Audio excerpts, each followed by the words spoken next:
We're the largest provider of healthcare services for the underserved in the city, and our providers every day see the impact of injection drug use on the health and well-being of our citizens, just as I did a generation ago when I cared for people with HIV and AIDS for about 20 years. It impacts not only the suffering and death from HIV and Hep C, but also the epidemic of opioid overdose deaths, all of which have afflicted the poor and people of color in our city in a disproportionate way.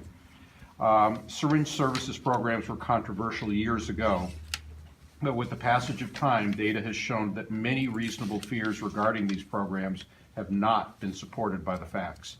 They do not increase local crime, they do not increase rates of drug use, they don't increase syringe litter, and they do not increase first responder needle stick injuries.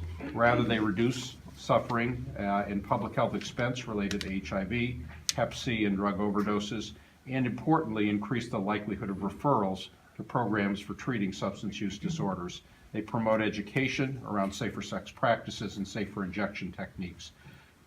Speaking for the healthcare providers who spend decades in the care of patients with substance use disorder, we know that continued engagement with these patients often leads to breakthroughs that save lives, heal families, and lead to long-term sobriety.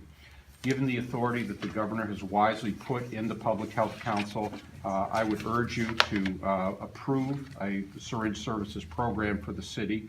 For many of us, this is an important piece of the puzzle. It does not solve everything needed to be solved for substance use disorder, but it's a step that could be taken today that would really save lives. So thank you for this opportunity.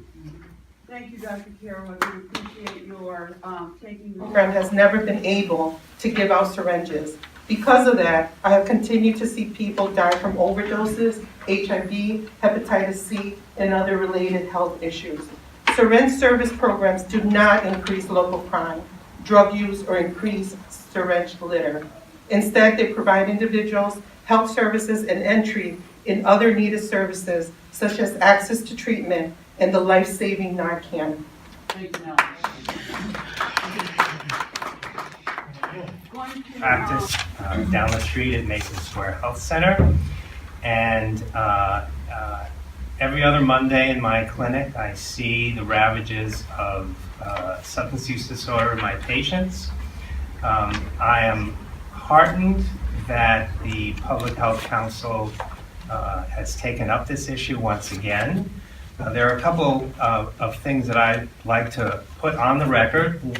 First is that this really is an issue of the sacredness of human life, that we have citizens in our community who are dying while there are things that we should be doing. Syringe service programs prevent HIV and hepatitis C. The evidence is absolutely clear on that point. They provide the opportunity to distribute the overdose reversal agent naloxone, which is Narcan, and they do increase referrals to drug treatment. These are all interventions that will a much more compassionate society in the face of true human suffering.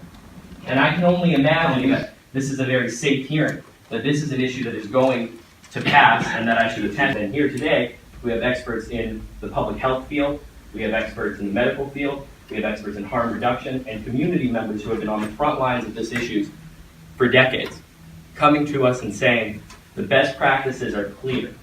The national standards and what should be the national standards are clear.